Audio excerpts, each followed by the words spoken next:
Welcome, councillors, officers, members of the press and the public gallery. Please be upstanding.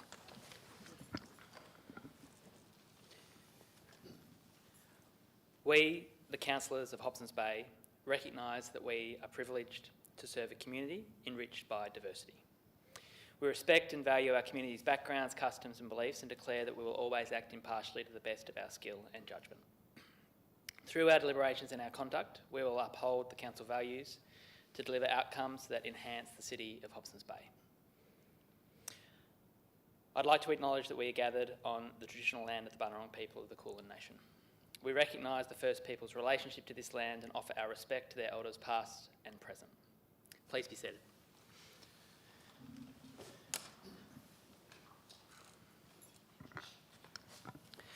This meeting is being live streamed on the council website to enhance public access to the deliberations of council.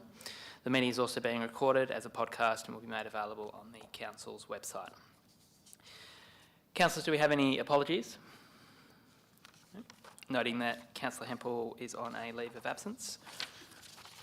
Any disclosures of interest? Councillors, first item is the confirmation of minutes. The minutes of the council meeting held on 11th of June 2024 have been circulated. Seeking a mover. Happy to move. Items moved. Happy to second. Seconded. I do have some questions about the minutes though. So, just one moment, Councillor Calendar. I'd like to move that the acceptance of the budget of those minutes be deferred to the next council meeting. We've got an alternative motion. Just give me one moment, Councillor Briffa.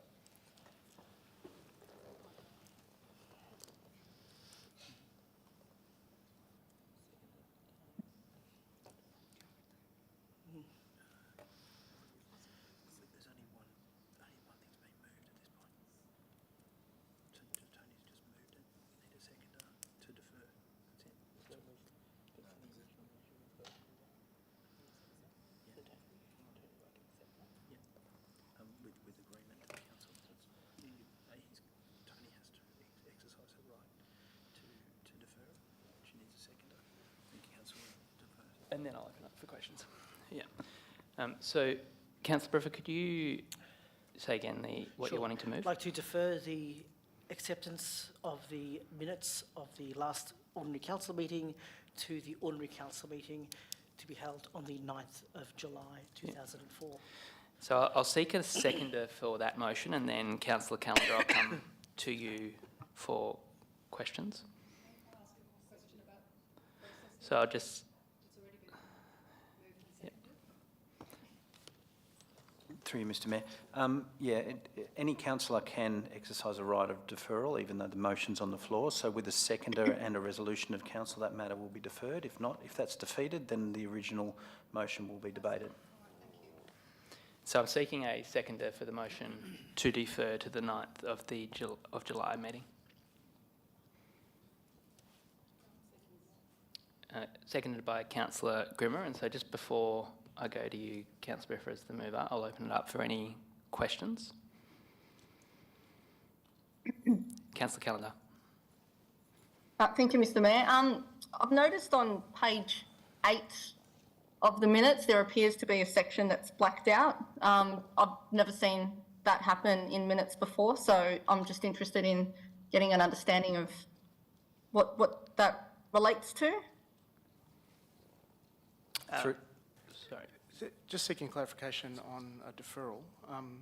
Given that the only questions that would pertain to this motion would be those that pertain to the deferral itself, not the item, I wonder if this question pertains to the item and should be carried over to the next meeting.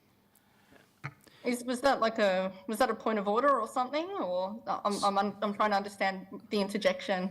No, just seeking clarification because it just seems that we're dealing with a procedural motion, not the adoption of the minutes itself. Yeah, thank you, Councillor Marsden. Councillor Calendar, I'm happy to permit the question and Mr McLeod will respond, but then we will move to questions related to the deferral of the Okay, motion. yeah, I'll ask a couple of questions on that too. Mr. Yep. McLeod. Through you, Mr Mayor, and thanks for the question, Councillor Callender. The minutes that you see before you were run past our legal advisors. We were advised that on legal grounds that a paragraph should be redacted. That's why the minutes are the way you see them before you. And so Okay, I'd ask so- Councillor Callender for any additional questions to be related to the deferral of the So, item. I'm trying to understand what the purpose of the deferral is, and why the mover and seconder feel the need for the minutes to be deferred. Because, ultimately, if, as I've seen in the past, if there was an amendment that needed to be made. So Councillor councillors- Callender, it probably goes to the discussion and debate around the deferral. Okay, yep, yep, okay. And so I might go to the mover to talk to that, and then Okay. you'll get the opportunity Yeah, to talk so to it that's as well. the purpose of the deferral. Why the need? Yeah, and so it goes to debate, and so I will go to the mover to talk to that. Any Oh, so other? you're- Sorry, you go, Councillor Callender. Sorry, are you dismissing my question? No, your question goes to what would be addressed in the discussion around the deferral, the debate, and so I'm going to suggest we leave that for Okay. the debate. So is the mover or seconder willing to answer that question now, or? Councillor Briff, I'm happy for you to address the question if you like, and then we'll go to the debate. I'm happy, as per the governance rules, for the vote to be put. Councillor Callender, any other questions? No questions at this point in time. I think I've asked my questions. Thank you. I will put the motion to defer to the vote. All those in favour? All those against? The motion is carried. Thank you, councillors. Next item is councillor questions. I'll start online. Councillor Callender. Thank you, Mr. Mayor. I do have a number of questions. First question through you. The statewide 2024 local government community satisfaction survey results are out, and a number of councils have already published these. Interested in knowing through you when Hobsons Bay City Council plans on publishing our council's results. Thank you for the question, Councillor Callender, and through you, Mr Mayor. Our intention is to hold a briefing with councillors on the, I think it's the 8th of August, and following which it'll be released publicly on council's website. So following on from that, is there an opportunity to have that brought forward so that it is actually published in August? Through you, Mr Mayor, the intention would be that it's published immediately after the briefing, so either on the 6th or the 7th of August. Oh, okay, great. So it doesn't need to wait to come back through a council meeting. So yeah, that's all I needed to know. Next question. So I've heard, through members of the community that car parking in Williamstown, so Nelson Place, will be free for the next 3 months. Is that true? Through you, Mr Mayor. Yeah, as part of our winter activation program for the Williamstown precinct, we will be not requiring payment for parking fees during the months that the program's running. This is all part of the budget that council has allocated to activate Nelson Place and Williamstown. And as I understand it, this will also apply to Altona. Oh, you beat me to it. I'm really glad to hear that. Next question through you, Mr Mayor. At the last council meeting, I asked a series of questions about street sweeping, more specifically what the schedule looks like, whether a street sweeper hits every home, And if so, how often, and whether there's a schedule online that residents can use to determine when the street sweeper is going to come to their house. The questions were taken on notice, and I acknowledge that the executive who does head up the department is new to Hobsons Bay, so taking on notice was a fair response. Are you able to share some more information for our residents tonight? Thank you for the question, Councillor. Since I did take that on notice, have had a good review and look into this matter. So street sweeping is divided into zones which cover off our industrial, residential and shopping strip car parks.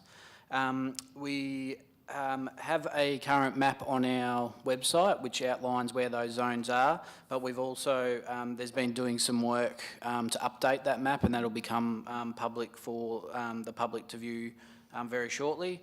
In terms of our actuals, in terms of how we've been moving forward in recent times, we're getting to every street around that 6 to 8 week mark, and that's based on the GPS data that we have on our fleet of vehicles.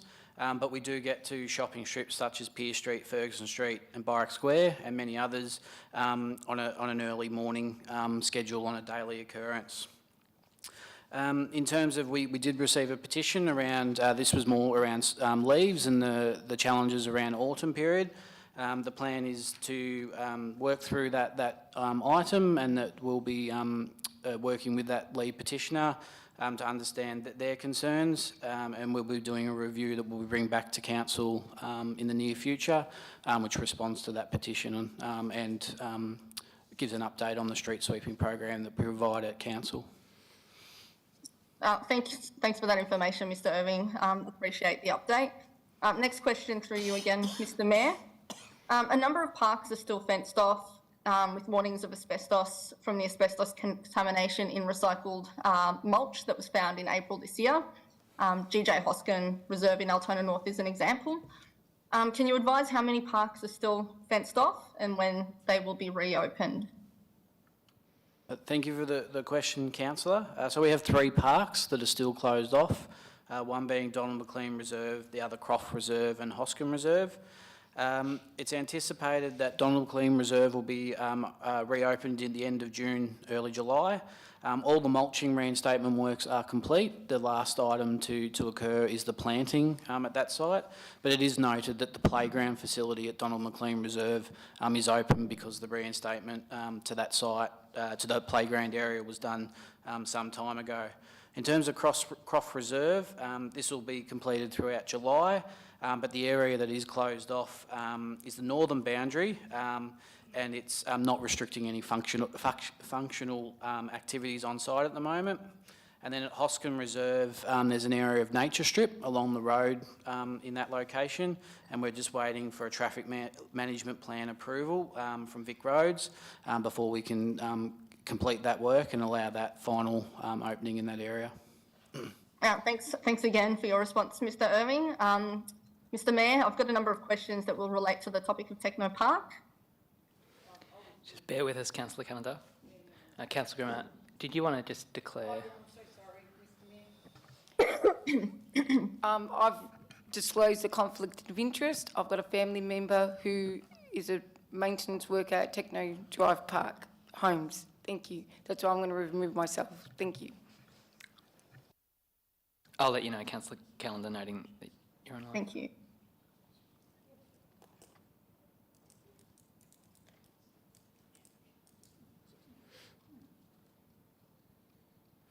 Yeah, go ahead.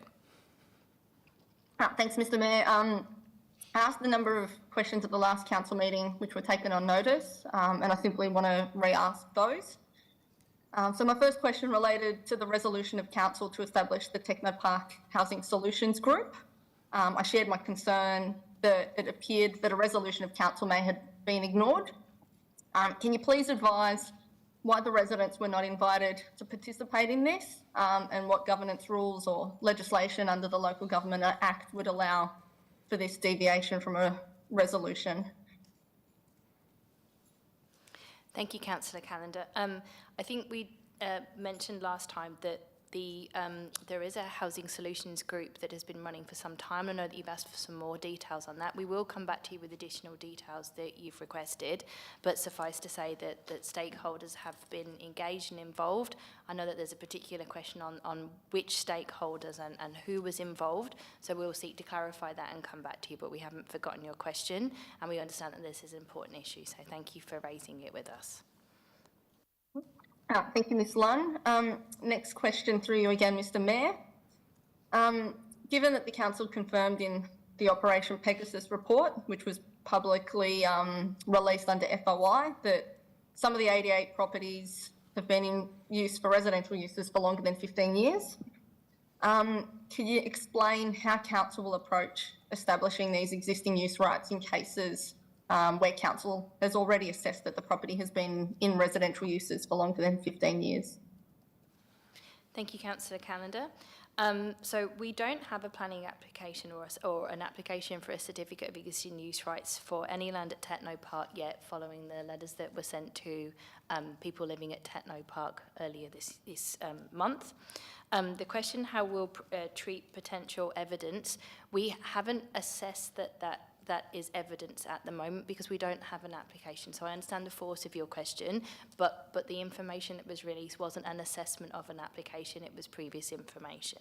So I think I said this last time, but we just want to confirm that we'll apply any future evidence or material that's given to us at the time the application is made. Will be very fair and reasonable, undertake our duties, kind of like with care and diligence, and make sure that if there's any decision that can be made by officers or needs to come to a council meeting for any reason, that will make those recommendations and report in a way that sort of serves the Planning and Environment Act and all the delegation requirements. So we haven't assessed any application or any evidence as yet, and we await a potential further application to consider that further. Thank you, Ms Lunn. Next question, again through you, Mr Mayor. In respect of decision makers in the case of any future applications made, do councillors have a role, or could councillors have a role? Thank you, Councillor Calendar. That's a good question. A certificate of compliance is normally a pretty rare occurrence and normally something that would be determined by officers. They're pretty procedural matters. And I think that we mentioned last time, we're double checking the requirements for this because there are some specifics in the delegations that we just want to clarify. We haven't got a final answer on that, but normally these types of decisions would sort of, on the rare occasion that we deal with them, we deal with the councillors. But again, this is a new type of application. This is an application to council for something, as opposed to previously councillors didn't have a role because it was enforcement action, which is an operational matter. So we will come back to you, but we're clarifying because it's a reasonably complex question. Thank you. Again, thanks for that response, Ms Lunn. And then next question, hopefully final question, Mr Mayor. I also asked whether council has ever considered Technopark site for heritage overlay. Are you able to provide any advice on this one? Through the Mayor, thank you, Councillor Calendar. So after your question last time, I did check with the strategic planning team where the sort of heritage component of this is housed in my team, and asked them had they ever, as per your question, undertaken any consideration of the buildings at Techno Park, and they advised me that as far as they knew, without doing a full intensive search, that they had not. So we are undertaking a heritage strategy, and if it's prudent to consider that in the future, but I think that it's worth including in the context of the range of your questions that the inclusion or not inclusion of anything on any heritage register or otherwise doesn't have a bearing on existing use rights or whether someone can live there. So understand your question, not at the moment, but it doesn't sort of draw down on the rest of the question. So hope that makes sense. Thank you. Yeah, appreciate the response. Thank you, Mr Mayor. No further questions. Thank you, Councillor Calendar. We'll just have Councillor Grimmer return to the chamber and then continue with councillor question time.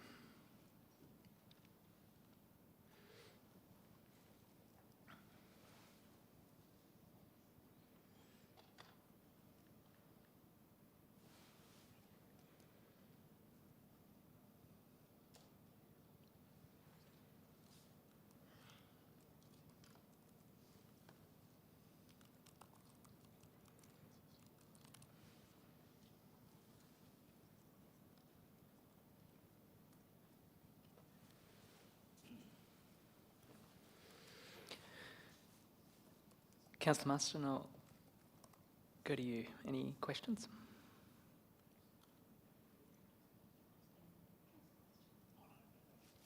No worries. Councillor Sutton, go. Thank you.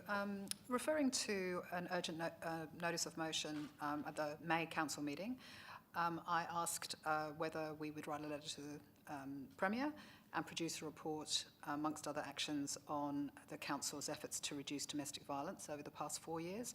Could we get an update on where that report is up to and the other items that were in that urgent notice of motion?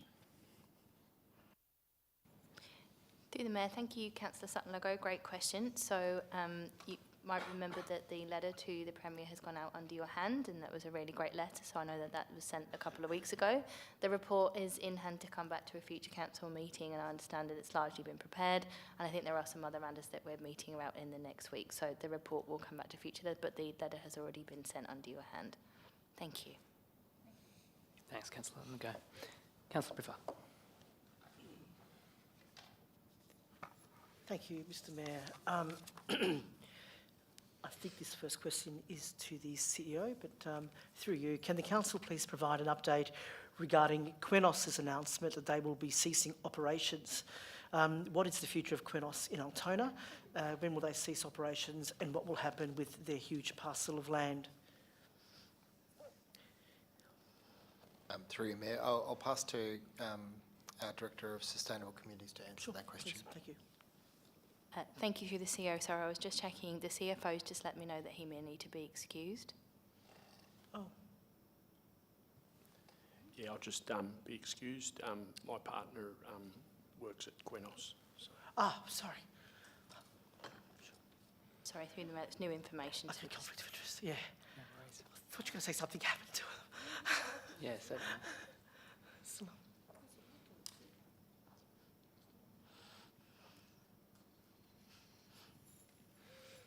Thank you through the Mayor. Thank you for that. Councillor Briffa, that's a great question. So Council understands that the Qenos business entered voluntary administration. It's going to result in the closure of the resin manufacturing facilities in both Altona and New South Wales. The Qenos land holdings are about 98 hectares, as you said, a large site in Altona. We understand that the land informally has been sold to Logos, which is a large industrial and commercial developer, has another employment sites across Victoria, so that's sort of been in the news. So the existing zoning controls dictate that the current future use, so the current use of the land is petrochemical, so it's a special use zone, a petrochemical complex area. And we have no further information at this stage. We don't have an application for anything else, but we have received a formal notice from WorkSafe to confirm that the land remains licensed and hasn't been decommissioned and is operationally still a major hazard facility regulated by WorkSafe. So that's our current public position. Thank you. And through you, Mr. Mayor, the additional questions regarding Qenos is, does the council know the extent of contamination of their site, given that, 98 hectares, a huge parcel of land, so know the extent of contamination on their site, and will they be required to remediate the site within a certain time frame if their operations, or of their operations ceasing, I guess? Is it possible for that land to just lay as it is, contaminated and unused for many years? Which would be a travesty in my view. Again, through the Chair, practically, Councillor Briffa, the EPA is Victoria's regulator of environmental matters, and this is still private land holding, even though it's a very large one. So that state government organisation, the EPA, would be responsible considering the need for future contamination, particularly of a site this large and complicated for petrochemicals. So if the site is proposed to be redeveloped, which we don't have any permit or anything like that right now, that would be part of the redevelopment permit considerations and a referral to the EPA. In the event that the site is not redeveloped anytime soon, to go to the force of your question, I asked the team and they said I think we've all heard recently about the EPA's general environmental duties, so that under section 26 of that requirement, then Qenos are still required, as the duty holder, they're still duty bound to making sure that that site is cared for appropriately. It would be down to the EPA to decide and how they wanted to enforce that.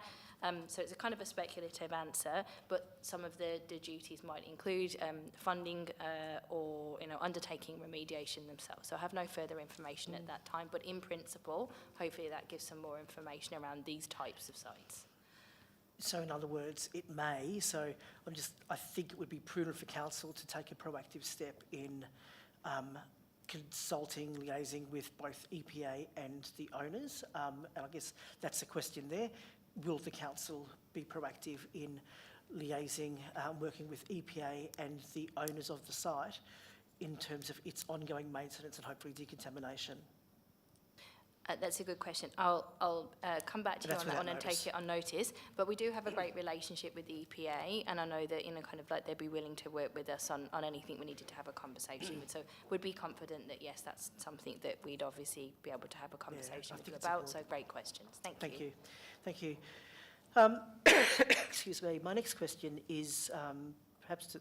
Well, I won't say who it's to. The council officers can work that out for themselves. But through you, Mr. Mayor, when was the councillor complaint handling policy approved by the council's administration? When was it circulated to all councillors? And were there any questions or concerns raised about the policy and its approval at that time? Through you, Mr. Mayor, and thank you, Councillor Briffa. I can't recall the date that we approved it at ELT, but it was circulated on the 14th of August 2022, I believe. April. Sorry, April, is it? Let me just check. April, you're correct. Thank you. Thank you. Thank So you. it was Sorry. circulated It was previously to cir- all it wa- councillors. It was 14th of circulated. April I 22. apologise. That's me wishful. Yep. Yeah. So Tuesday, April 19th, 2022.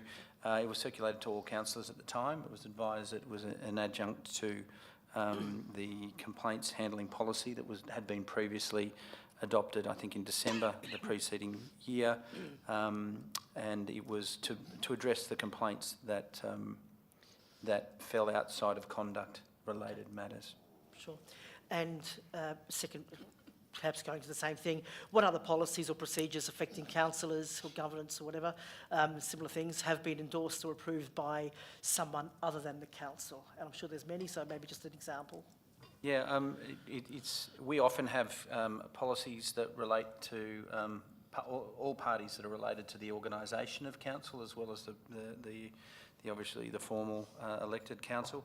Some examples would include the community recognition and awards policy, the HB Hobsons Bay media policy, Hobsons Bay policy development and review policy, records management policy, complaints handling policy, fraud and corruption control policy, and obviously the staff and councillor interaction policy, just off the as a bunch, but there's a lot. Thank you. So there's a lot. Thank you for that. Through Mr. Mayor, the next question is in relation to Williamstown Shipyard at Nelson Place. The Williamstown Shipyard at Nelson Place is on the market, as I'm sure all councillors know. It's almost 17-hectare site. It was the original location for the Victorian Navy prior to Federation and started shipbuilding in 1913. Is council doing anything to secure the land for public use, including potentially seeking options regarding compulsory acquisition of the site by the Victorian government? And what would it take to have this site included in a public acquisition overlay? Sorry, is that better? Sorry, through the Mayor, thank you, Councillor Briffa. That's a great question. We too saw the news last week about the sale of Williamstown Shipyard. To our knowledge, Council doesn't have currently have a position on acquiring the shipyard and hasn't made any kind of decision on that to our knowledge at the moment. But to go to your point about to have land included in a public acquisition overlay in the planning scheme and to seek to do that, should this be a future decision by Council, so this is a kind of if and but, Yep. that we would have to have sufficient strategic justification to seek the approval to commence a planning scheme amendment from the Planning Minister, and that then the approval of that would have to be a second council decision before we went to the Minister. But to the force of your question, we would have to seek the planning minister's consent to even advertise this or consult with the community on whether this was an idea. So it's about that strategic justification. So that's what it would take to do if we were going to consider that. It's not a decision for council. It's not something officers or council can just change the Hobsons Bay planning scheme to include that. So great question. So, and adding to that, has there been, or can we at least, at the very least, have those discussions about the potential to do that with the local member and the Department of Planning? We might have to take that piece on notice, because I think that there's obviously like a position piece and a finance piece there before we'd start having other discussions, but we might take that and come back to it. It's more of a joint response. And to be clear, I wasn't suggesting that we compulsory require it, but that the Victorian government does, given its significance, and hate to see that end up being, residential. I appreciate its current zoning, but it is such a key parcel of land. It would be terrible to see it just go. Okay. Thank you for clarifying. Thank you. And I appreciate that these couple of questions are without notice, and so I don't expect that an answer will be given, but I would like to ask them anyway. They are prompted from other questions that were raised tonight from councillor questions. They are relating to Techno Park Drive, so I'll have to ask a councillor to... I'll remove myself. And she's already declared her interest. And officers, I'm sorry, I don't normally do this, so please, I'm not trying to stitch anybody up. But based on the other questions asked, so if a property at Techno Park Drive is deemed to have existing use rights, and I just want to ask it in a way that people can understand, so if it is deemed to have existing use rights, will they have to abide by all the stuff that residential properties have to abide by in Hobsons Bay? So things like, smoke alarms, electrical cut-off switches, doors, windows being the right size and location, etc., etc. Heating, cooling, yeah. Through the Mayor, Councillor Briffa, that's a great question. So the letter that was provided to residents, I think on the 13th of June, sets out that in the event of a certificate of compliance being awarded either by council or by VCAT or any other party, then if that sort of planning space is done, then the next bit is, you are correct, then the buildings themselves would have to be granted a residential building occupancy certificate, and at the moment it's council's records that they have commercial and industrial occupancy certificates. That's our current record. So there may be, I don't know, I haven't been in the properties myself, but they would need to be rectified potentially to sort of some standards around, smoke detectors, as you say. So there are certain things in the building regulations, such as, amenity and certain sort of safety and health requirements. So we've let people know that might be a future scenario, but it's a case for the future should that first issue around the planning and the existing use rights be granted by us or any other body. Yep. But yes, you're correct, and we have let the community know that in the letter so that everyone's aware that there might be other building works needed. Okay. Yeah, because when they were built, they were just temporary and there was a mess separate. There was no dining rooms in the facilities, etc. So similarly, and this is the last question, and we know that there's some of those properties are being tenanted.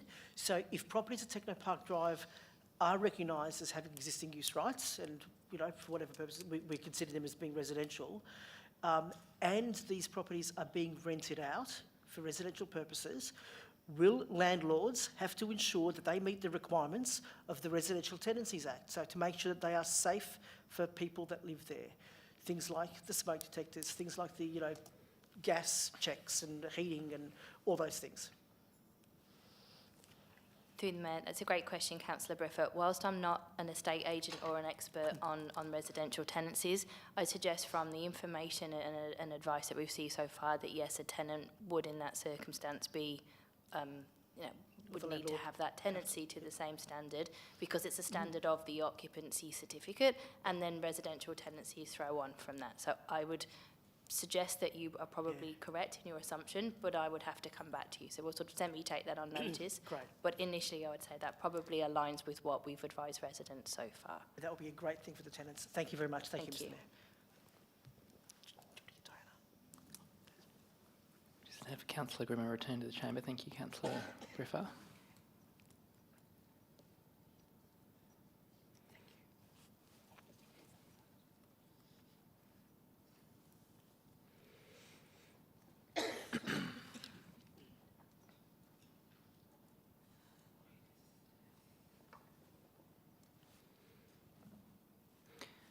Councillor Grimmer, I'll come to you for any questions. Did you want to just pop your... I've got no questions? No. I just had one question that relates to another parcel of land that I think, my understanding, has become available, and that's the Laverton Police Station. Just seeking an update on where that's up to and what inquiries council are making. Thank you, Mr Mayor. The council has participated in an open expression of interest for the Laverton Police Station site. As we understand it, we were the only applicant to express an interest in the property. We're in the process of negotiating the commencement of our due diligence with the department, and so I'm hopeful to be able to bring information back to council to see whether it's a viable consideration for an intentional youth mental health facility or community hub. Thank you, Mr McLeod, and thank you, councillors. Next item is public question time. We don't have any public questions tonight. It's a little unusual, this meeting only 2 weeks following the prior one, and so it's understandable we don't have any public questions, and we meet again, I think, in 2 weeks, so look forward to receiving any public questions then. Councillors, are there any petitions or joint letters to be tabled? There being none, I will move to the next item, which is MAV State Council meeting August 2024 motions. Councillors, are there any questions on this item? Seeking a mover. Councillor Marsden. I'd like to move the recommended motion with a few extra words, which I've circulated previously to the Governance Secretary. And I'm happy to second. Just get that motion on screen so that everyone is clear. The additional words read as follows, with additional wording that, so yeah, I'll read the entire thing, that Council resolves to put the motions listed in this report to the Municipal Association of Victoria State Council meeting to be held on 23 August 2024 with additional wording that highlights the state significance for each motion and clarifies the responsible authority. Councillor Marsden to move the motion, Councillor Breffer to second. Councillor, before I pass to Councillor Marsden, any questions on that motion? Councillor Marsden. Thank you, Mr Mayor.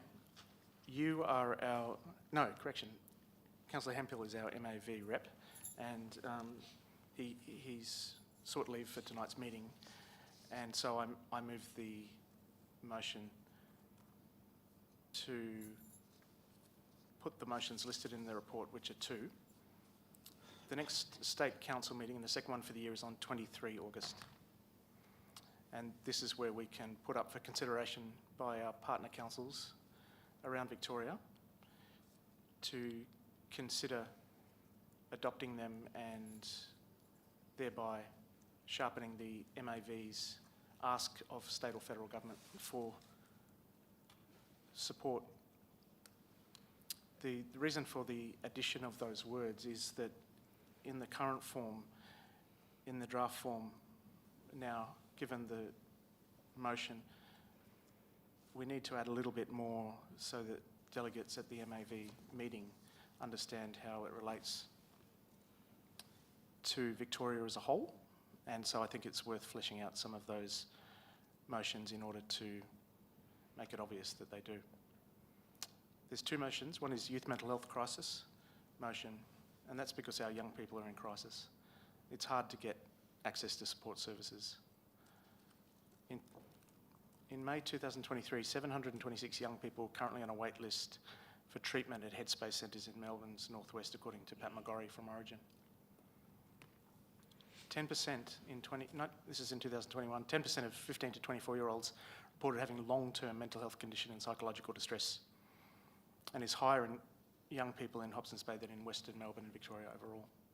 Young women aged 15 to 24 in Hobsons Bay were most likely to be hospitalised for psychological distress, with 1,792 per 100,000 women presenting to emergency departments for mental and behavioural disorders. And I've seen this up close. I've spoken to young people in my term as mayor about how particularly during times of stress around exam time, people are fronting up to the emergency ward because there's no option otherwise.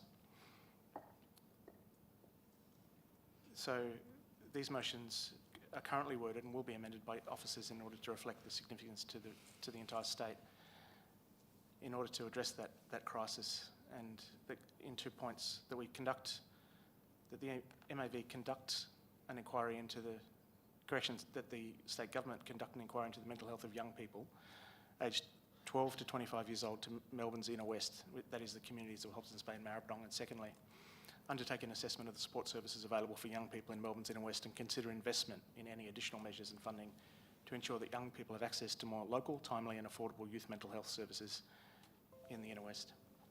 The second motion, provided in draft form, to be subsequently amended according to the motion with language that makes it more obvious that we're tying it to items of state significance, and also who will be responsible for acting on this. And this is to address the environmental education on Crown land. We have internationally significant Ramsar protected shedland wetlands, as you know, Mr Mayor. And it's visited by thousands of migratory birds annually. It's significant to First Nations people, the Bunurong, and has been impacted by climate change upon coastal wetlands. Point 1 says, to address the environmental education on Crown land, providing educational opportunities to highlight the significance of the inner western coastal wetlands to First Nations people. Point 2, promote education about the impact of climate change on coastal wetlands. And 3, provide unique ecotourism and nature-based recreational experiences like a wetland centre in metropolitan Melbourne. Councillor Hemphill will represent the council at that meeting, and after these have been wordsmithed by officers to clarify the role of state and federal governments and to explain the significance to the state of Victoria, we are hopeful that they'll be adopted by the MAV and then prosecuted in their future advocacy campaigns. Thank you, Councillor Marston. Councillor Briffa. Thank you. I don't think don't need to add much more to that, other than it is important that with any motion that we raise with the MAV, that they are of state significance, so that the changes proposed obviously makes an enormous amount of sense. I hope that our fellow councils across the state support this, because they are indeed, I think, valid and important issues of statewide significance. So thank you. Happy to second. Are there any speakers against the motion? And any other speakers? Yeah, Councillor Grimmer. Thank you, Mr Mayor. Just highlighting how important it is. I'm really, we're very lucky and very fortunate to be part of these advocacy items, but it's for all ages and all abilities. So yeah, as Councillor stated, I hope all councils support this because it's much needed and it's very urgent. So thank you. Thank you, Councillor Grimmer. Councillor Marston, I'll return to you as the mover. Put the motion to the vote. I'll introduce that. All those in favour? Motion is carried unanimously. Thank you, councillors. And the next item is 8.2.1, adoption of the annual budget 24-25. Are there any questions? Yeah, Councillor Sutherland, go. Thank you, Mayor. It's a very large document and there are lots of questions to be asked, but I'll just ask one tonight.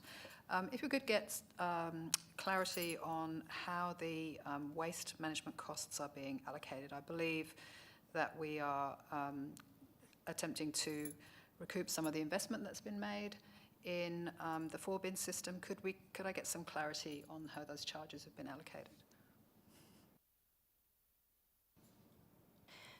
Through the Mayor, thank you, Councillor Sutcliffe. It's a great question.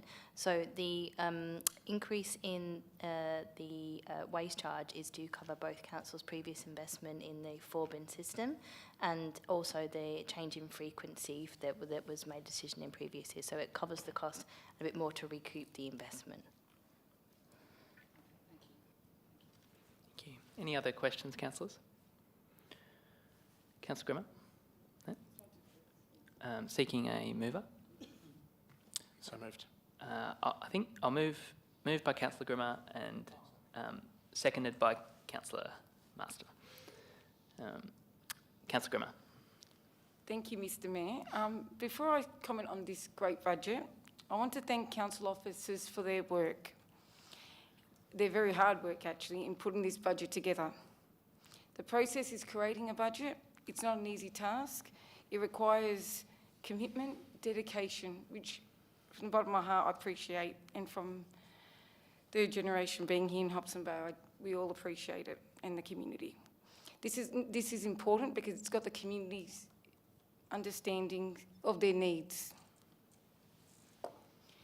We start this annual budget in late 2023, when council undertook pre-budget consultation so the community could submit ideas.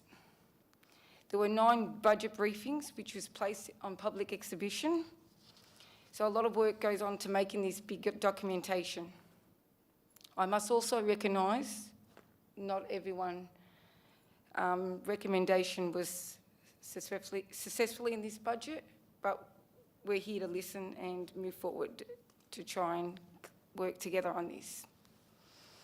This work lays foundation in community growth, as we can see, and this is to make our community greater. Of this collective commitment, we can look forward to improving public services, enhancing infrastructure that's been lacking, and initiatives that will enrich our lives to every citizen of all ages and all abilities. I'm going to start off by talking about the Wetland Centre. I definitely welcome this 1.5 million allocation for the last 2 years, for the next 2 years. I note that this aims to have these early works completed by 2025 in June. I'm looking forward to seeing the landscape areas and planting take shape, as well as the community education spaces.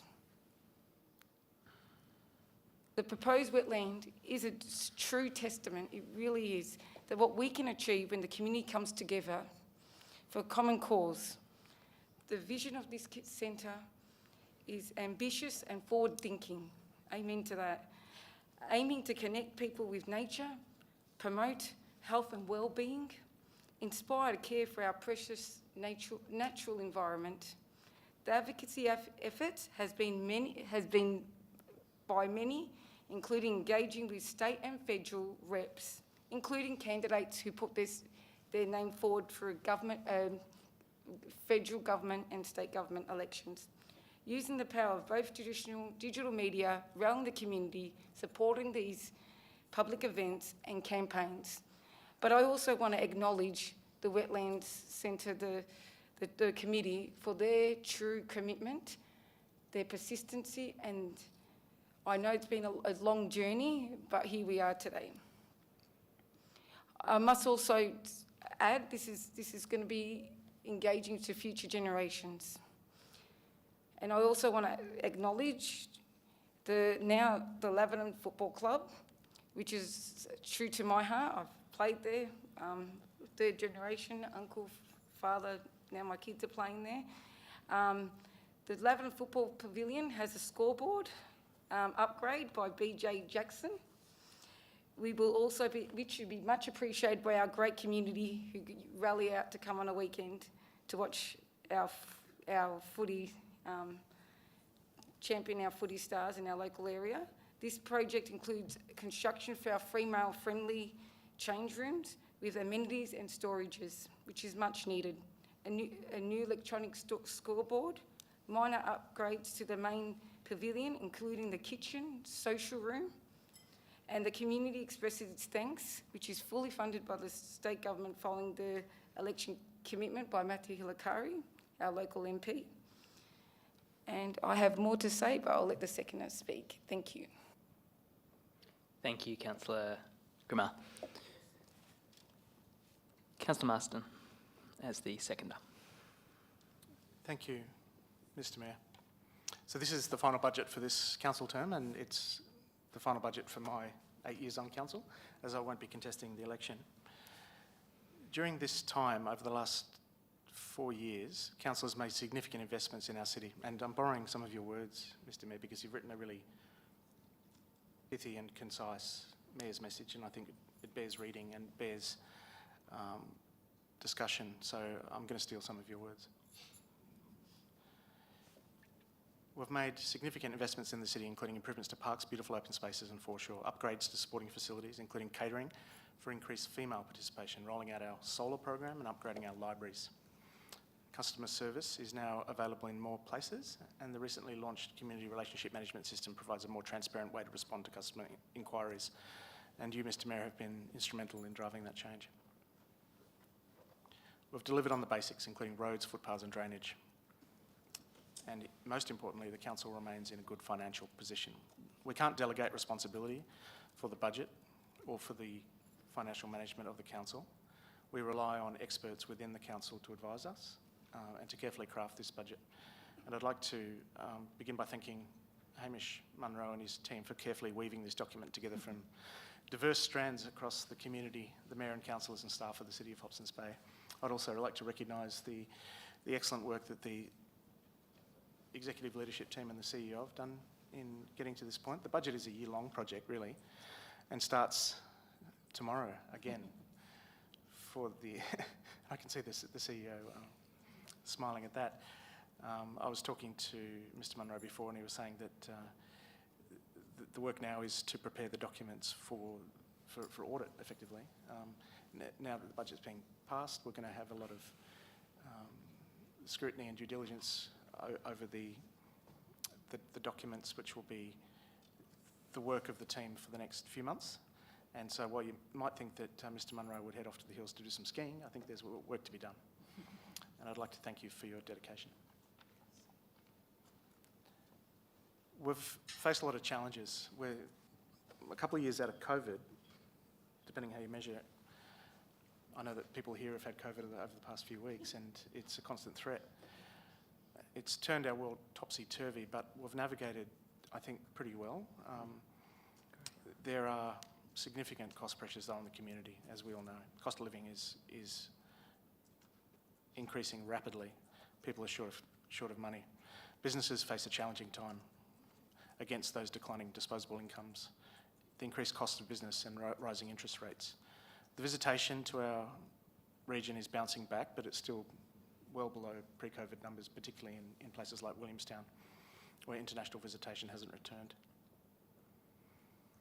We continue to focus on promoting Hobsons Bay as a tourism destination and facilitate activation of key trading strips, and we're doing that through a winter activation program starting at the end of this week to boost or restore the primacy of Hobsons Bay as a tourism destination. In developing this budget, Council was mindful of the increasing cost of living pressures and the impact of inflation on our capital works program and community services. For residential properties, the average general rate increase will be 1.45%, with rates increasing by an average of 2.75 across all property categories, when including commercial, industrial, and especially petrochemical properties.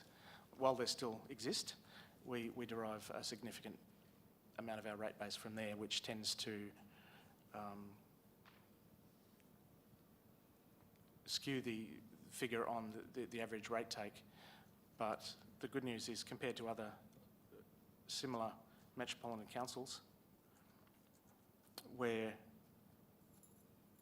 somewhere in the middle. So rates are not especially high, particularly for residential, commercial and industrial.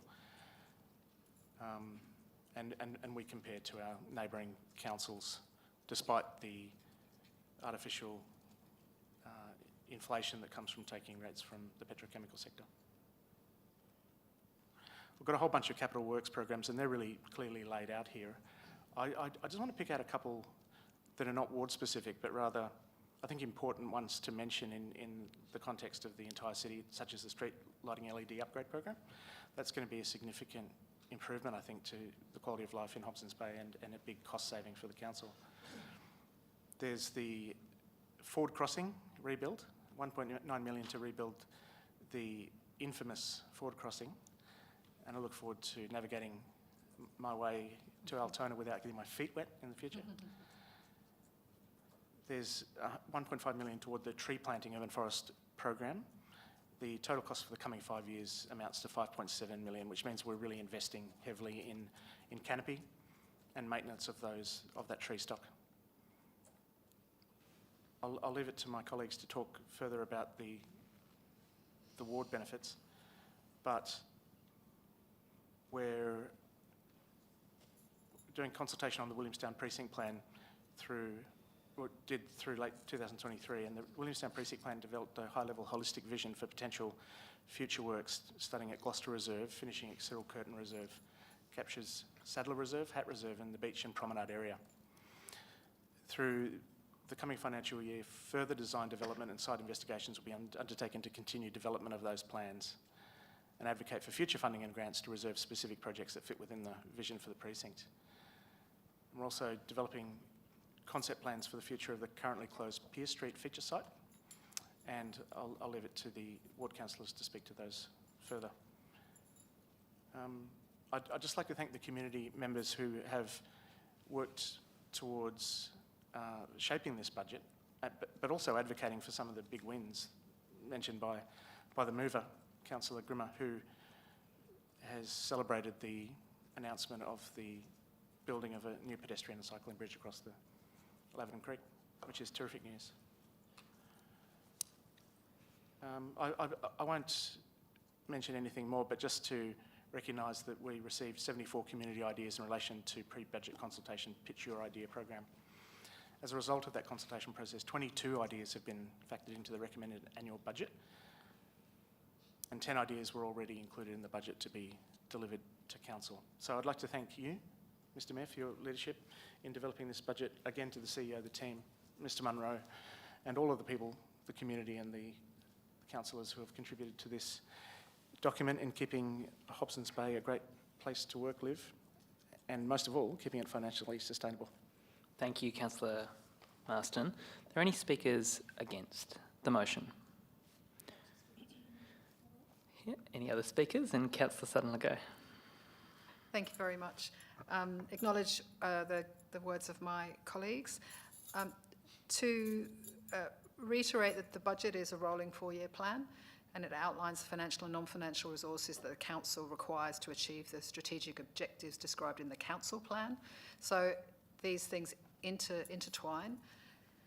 I would like to acknowledge the work of councillors and officers who have worked collaboratively across wards, and I think that is shown in the way we see results and investment spread across all 3 wards. And all of us have worked with different levels of government, which has meant that we're accountable to all residents and all ratepayers, not just the ward that we represent. And you can see that in the investment in the Wetlands Centre, the Williamstown Mechanics Institute, the Queen Street Bridge. These are examples of projects that could only happen if we work together. And I think that's a good result for us. We may not always agree on everything, but when we come together, I think we can achieve great things. So I'd like to thank everyone who has made those things happen for our entire community. Again, acknowledging the business investment that's being made to attract tourists, to help with our business community. I think over $1 million in the budget for that purpose, and that supports our tourism, our partnerships and our sister cities. And just to acknowledge a number of projects that have happened within the Strand ward. I've talked about projects across the municipality, but we also saw road rehabilitation in the Strand, the north end towards Newport. We saw obviously really good to see investment in the next budget for the Williamstown Swimming and Life-Saving Club Pavilion. And again, that was a cross-party, cross-group project that we've all wanted to see move forward. So it's good to see that funding that came from the state government being a part of that represented in this budget so that we can move that project along. It's such an important site, and we want to make sure that it's part of that whole foreshore development. Also, I've mentioned the Williamstown Mechanics Institute, which I myself have lobbied for, and again, having the support of the councillors and the officers to make that happen, and investment going into the budget to develop a master plan for that site is really good to see. We've also supported the Fearon Reserve Box Lacrosse renewal, and I think, again, an example of how we cross all different types of assets and benefits for the community. It's it's a very big document and it's hard for everyone to get their head around all the detail within it. And nobody likes reading lists and lists of numbers, but there are some good summaries within the report that break down how we're investing against the various strategic goals of the organisation, like increasing resource recovery and reducing landfill.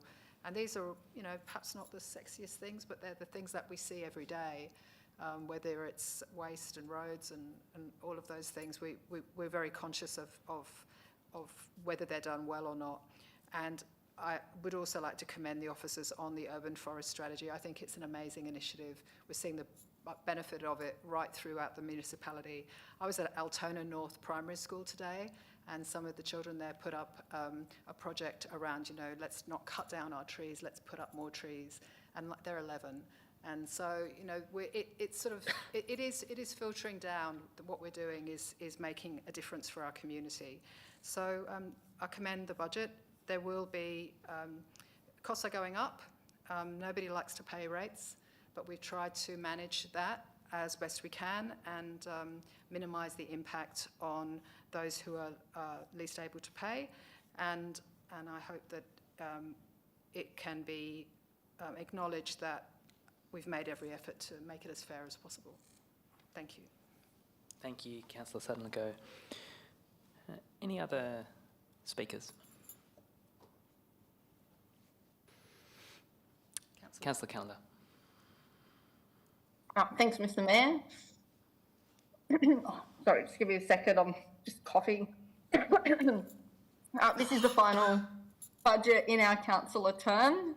It's been a journey, and to go against what Councillor Sutton-Legault said earlier on, as an accountant, I personally love reading budgets.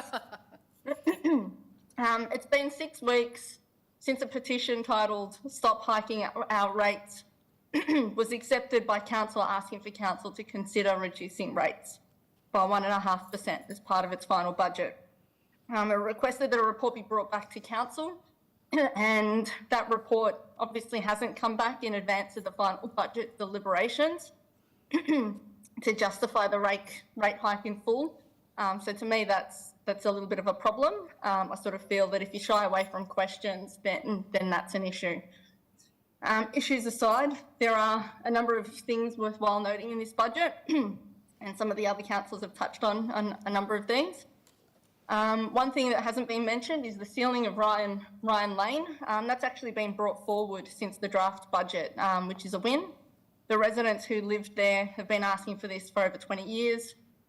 It's the front door exit for a number of homes, including those with children. The laneway currently floods and is rubble.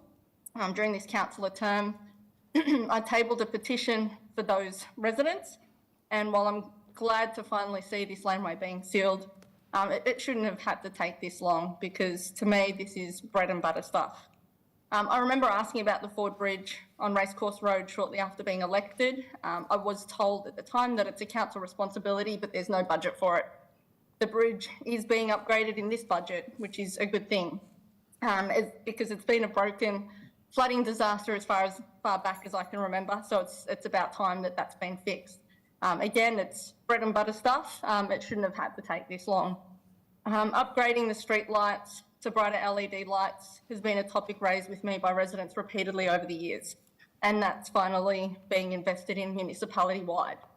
And it'll be a big job too. There's, I think, approximately like 9,000 lights that'll need to be upgraded. It'll help residents, women in particular, feel safer walking down the streets at night. It'll also cut energy costs and power consumption. So it is a win overall. But again, bread and butter stuff, it shouldn't have had to take this long. Some may say that building a pool is sexier as opposed to fixing footpaths and roads.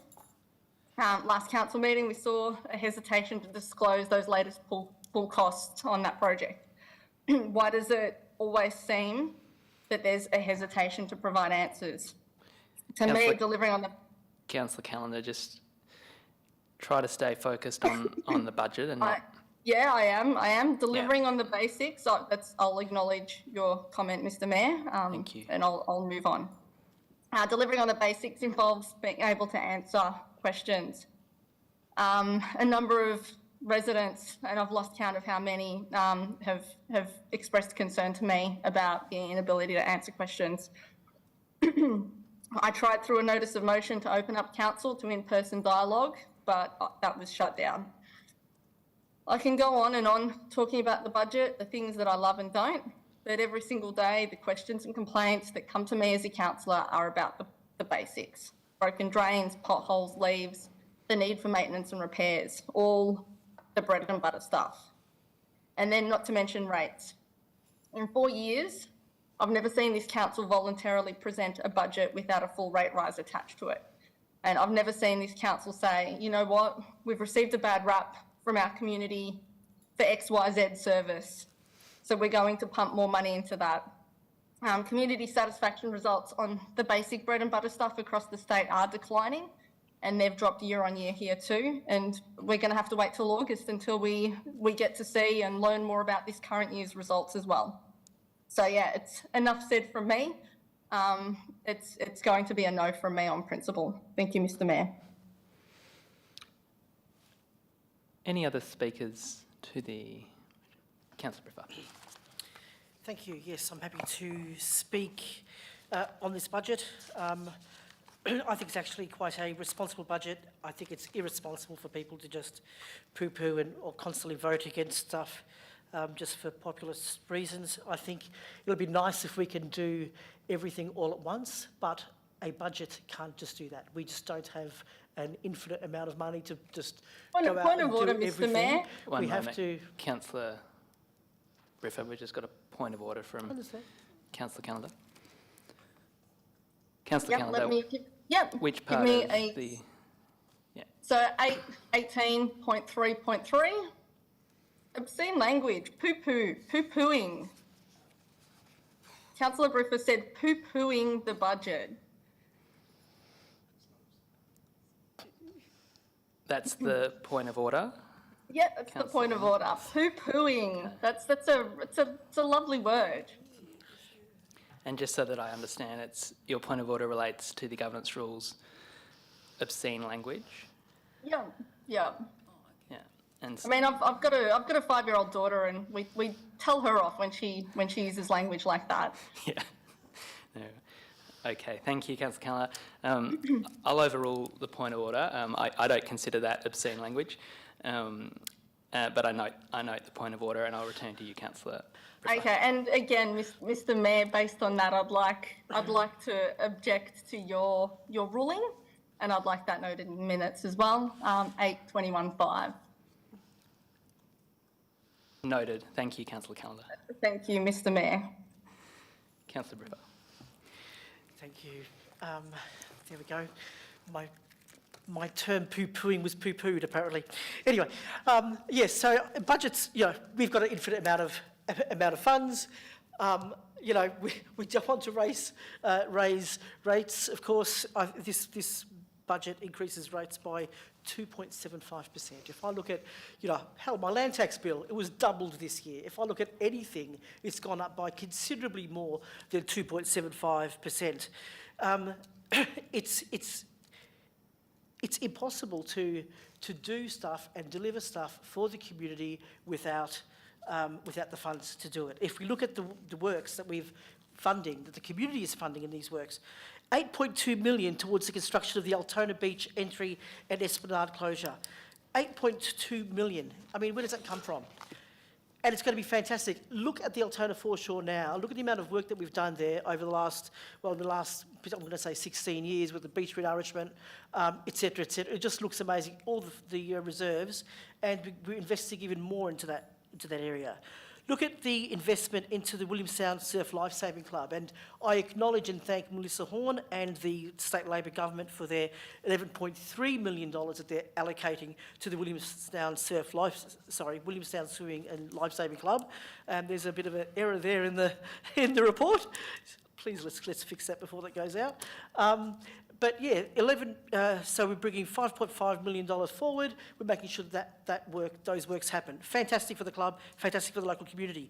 The Altona Hockey Club, they've had to wait their turn. Now, it'll be great if we were able to do it 20 years ago, but you know, we don't just pull this money out of wherever, we have to actually earn it, you know, and residents pay it. So $2.18 million towards the Altona Hockey Club. That multi-year project is worth $5 million to the Altona. So great investments that we're making to the local clubs.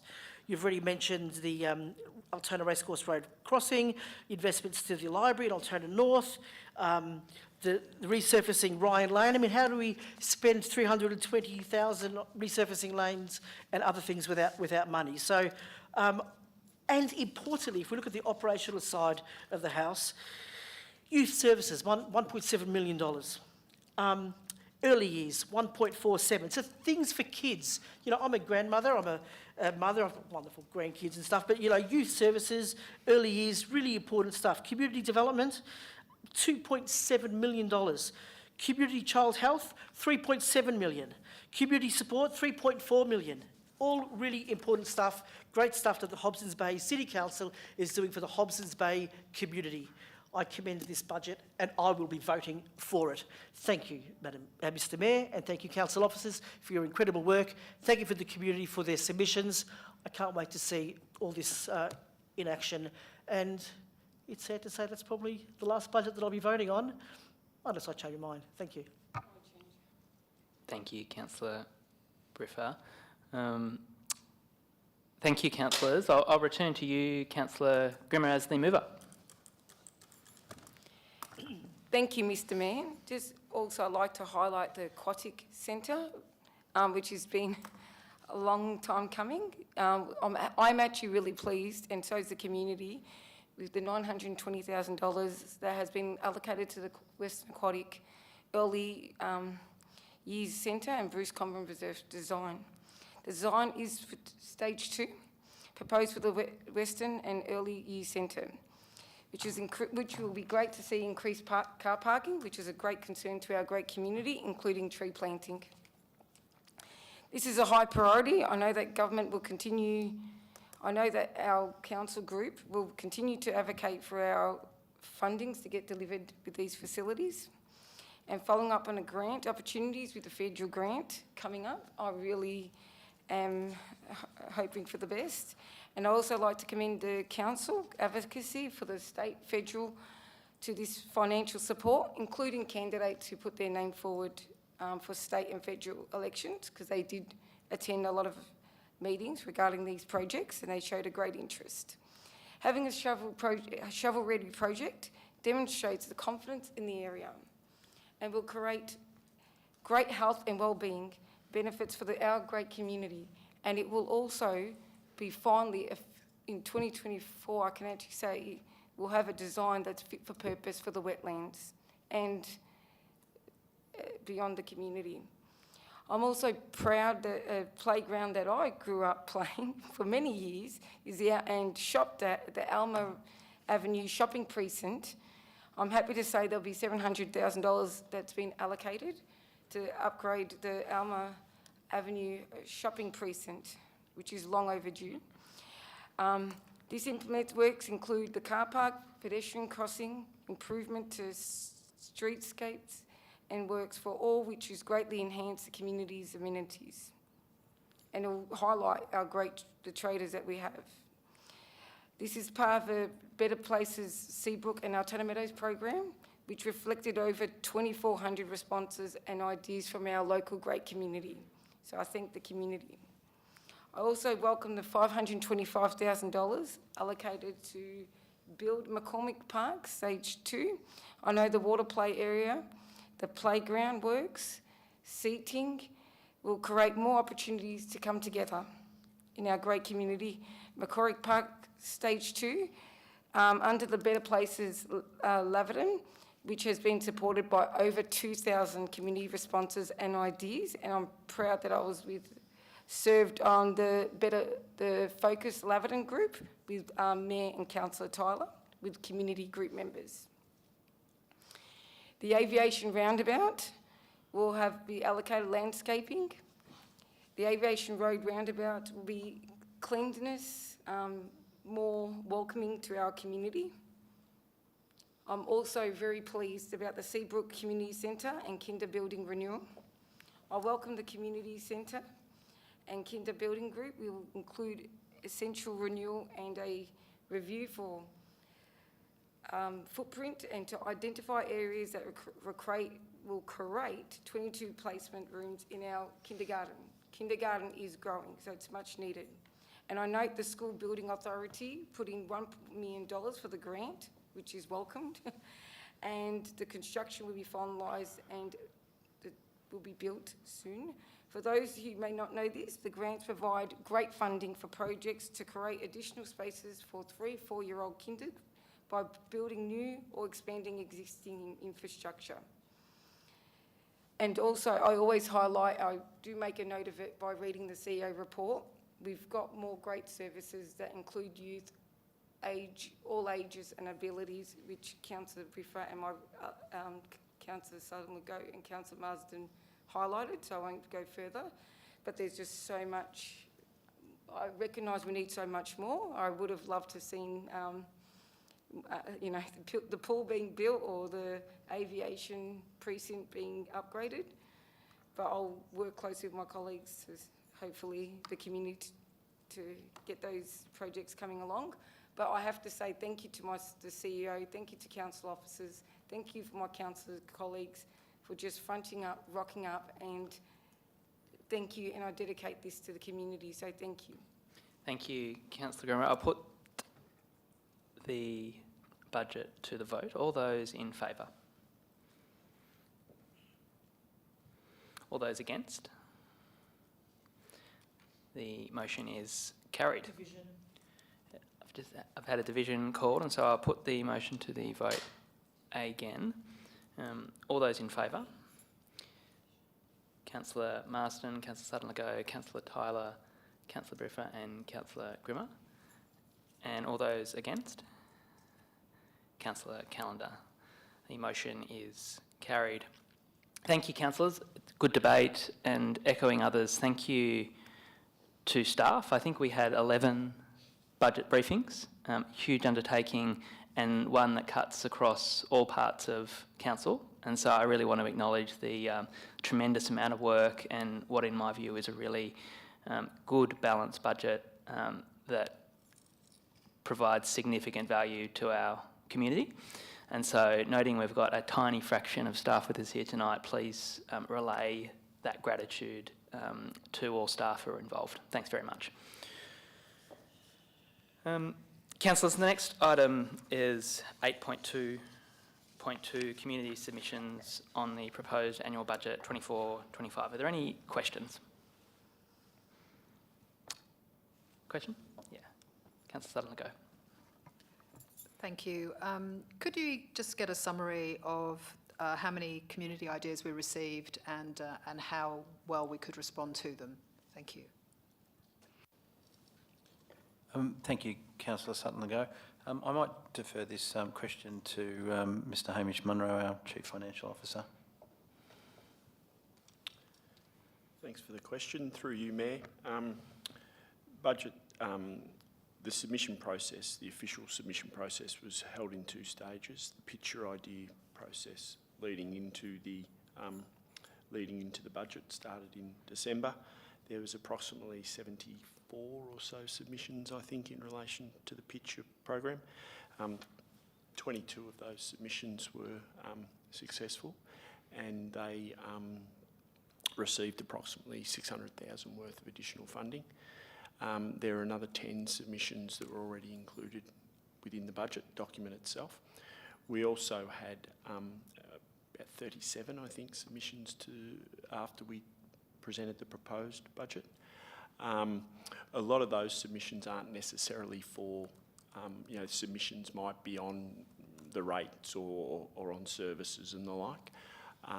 But we had a bit of a review there, and there were sort of about 6 or 7 different areas where we were able to include funding, and that amounted to sort of $4+ million of funding that was included in the budget for the submissions received after we presented the proposed budget.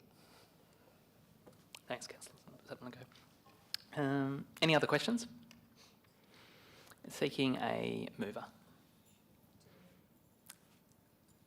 Moved by Councillor Sutton Go. And a seconder? Second by Councillor Briffa. Councillor Sutton Go. Thank you. The recommendation is that council, having given public notice of the preparation of the proposed annual budget, receives and notes the submissions during the public exhibition period, notes those submissions and responds to all the submitters in writing, which is a good thing to do. As we've heard, we received 37 responses at the close of the public exhibition period, and we've got a summary of those submissions. It's really good to have the community respond to these documents, and I think as many opportunities as possible, we should give those to the community to have those opportunities whenever we can. Again, documents are big and it takes time for people to look through them, so it's good to give a few opportunities along the way. We also received 74 community ideas in the pre-budget consultation Pitch Your Idea, and I know there's been some very good ideas that came out of that. And it's also good that some of the requests we'd already decided to do, and so that says at least to some extent we're on the right track. So the proposed budget has been out on public exhibition. It was out until the 12th of May, and of course now we've just approved that budget with those inclusions of the new community ideas that were included are in this current budget. Thank you. Thank you, Councillor Sutton Go, and Councillor Briffa as the seconder. Very pleased to second this motion. We've considered lots of community submissions, and not just during this public exhibition time, but also community consultations started late last year. In fact, they start as soon as one budget's finished. So I'm sure there'll be other budgets in the mail or in an inbox somewhere next week for the next budget. And part of that consideration includes things like petitions that we've received about budget and budget submissions. So I imagine that once this motion is passed, and given the budget is passed, that we'll now respond to the petition that we've previously received about the budget. So, I mean, whilst it would have perhaps be nicer for this to be up one agenda item and flipped, it's been considered exactly the same council meeting. So I don't think there's anything untoward happening here at all. And indeed, we have considered all the community budget submissions. So I'm very happy to note that. I'm always very pleased to receive submissions from the community for all sorts of things, even for grants and things during the year. For council officers to consider, and the council does a great job in responding to those, considering those, and indeed granting quite a number of them for events and all sorts of things during the year. So very happy to support this, and look forward to the wonderful stuff that the budget's going to be doing over the next 12 months and beyond. Thank you, Councillor Briffa. Are there any speakers against the motion? Any other speakers? I will go back to you as the mover, Councillor Sutton Go. Yeah, I'll put the motion to the vote. All those in favour? The motion is carried unanimously. Councillors, the next item is 8.4.1, Contract 2023.05, Roads and Drainage Maintenance Services. Are there any questions in relation to this motion? Yeah. Councillor Sutton Go seeking to move an amendment. Do you want to just pop your mic on? Thank you very much. This has been circulated in advance and provided to the officers, but I shall read out the changes. Why I'm proposing the change is to ensure that over the next 2 council terms, the councillors have an opportunity to review this contract. It's a 5-year plus 2-year extension, which would actually cover 2 council terms. So I think it's important that the councillors have an opportunity to review this contract midway. So my amendment is that the council awards a schedule of rates to contract 2023.05 for the provision of roads and drainage maintenance services to Citywide Service Solutions for an initial contract period of 5 years, and at $27,911,000, with 2 one-year options to extend and an approximate combined value of $9.9 million. That point 2, that the council receives a report detailing the performance of the contractor and recommendations regarding exercising the options for extensions mid-2028. So just at the end of the 5-year contract, or just before the end of the 5-year contract, so that the council can review the performance of that contract, and any other changes we delegate to the Chief Executive Officer the ability to vary the contract within the requirements of the procurement policy should operational needs require it. Thank you, Councillor Sutton-Legault. And so to clarify, you're moving the motion with the change. This is now Yes, the substantive please. motion. Yes. And the one on screen reflects what you're wanting to move. Yes, it does. So I'll seek a... I'm happy to second. Seconded by Councillor Briffa, and I'll just, before going to you as the mover, Councillor Sutton-Legault, open it up for any questions in relation to this motion. I have one. Noting that the motion has been moved with a change, is what's being put forward, does that have any implications for either the contract or the procurement process? Thank you for the question, Mayor Tyler, through yourself. No, it has no implications from an operational perspective, either through the tender process that has been carried out or an ability for council officers to manage the contract moving forward. Thank you, Mr Irving. Councillor Sutton-Legault, I'll come to you as the mover. Thank you, Mayor. So as advised, this is a very large contract that stretches across 5 + 2 years, and so 7 years in total, which effectively would cross 2 council terms, and the next and the one after. Roads and drainage are very visible. You may not be able to see the drains, but you definitely see the effect of them, and you definitely feel the impact when roads are any issues with roads. So it's important that council keeps a governance perspective over this size and length of contract. And I'm happy to have had the opportunity to discuss this with other councillors and with officers, and that it has no negative impact on the contract itself, but it maintains a governance by councillors on a major contract that is very much in the public's interest that we do that. Thank you. Thank you, Councillor Sutton-Legault, and Councillor Briffa. Thank you, and I'd like to thank council officers for the work on this. It is a very, very big contract and a very important one, but also I'd like to thank Councillor Sutton-Legault for the way that she's raised those concerns very openly, transparently with all councillors and discussed the proposed changes with councillors and worked with us all to do that. So thank you, Councillor Sutton-Legault. There should be a lot more of that sort of work. I'm very happy with the motion as changed.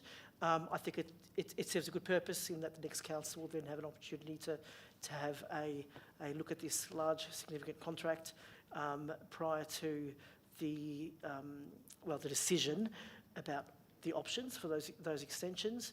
So I think that by working together to address concerns, we've actually come up with a very good solution. So and I'm pleased also to note that the council officers also support the change. So happy to second it. Again, thank you, Councillor Sutton-Legault. Thank you, officers. Thank you, Councillor Briffa. Are there any speakers against the motion? Any other speakers? Councillor Callender. Thank you, Mr Mayor. I'll be supporting this. I think that this is a sensible change. It'll give the future councillor group a little bit more visibility, and also, after spending years listening to community as well, they'll be able to factor in any concerns or positives that they hear from their community members in respect of any roads and drainage maintenance that happens. So very supportive of this. I think it's a sensible and wise move. Thank you, Mr Mayor. Thank you, Councillor Callender. Councillor Grimmer. Great. Thank you, Mr Mayor. I also like to acknowledge my colleagues, Deputy Councillor Sutton-Legault, for reaching out and also taking the time. You really did take a lot of time to get this responsible motion up. It is responsible. It is a review. And I think that's important because sometimes we might get lost in what's happening, but with a review, you'll be able to give the council group the knowledge, and knowledge is important. So good work, Councillor and Deputy, and thank you to the officers, the CEO. Thank you for reaching out to the briefings, Councillor Sutton, going Deputy, sorry, and also taking the time outside of council hours as well. I deeply appreciate this, and I think this is why it's become responsible and it's come to the motion successfully. So kudos to you. Thank you. Thank you, Councillor Grimmer. Any other speakers? Councillor Legault, I'll go back to you as the mover. Thank you.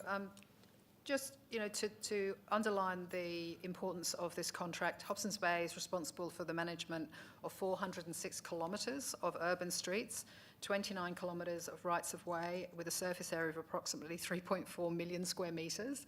And then we've got 476 kilometres of pipes.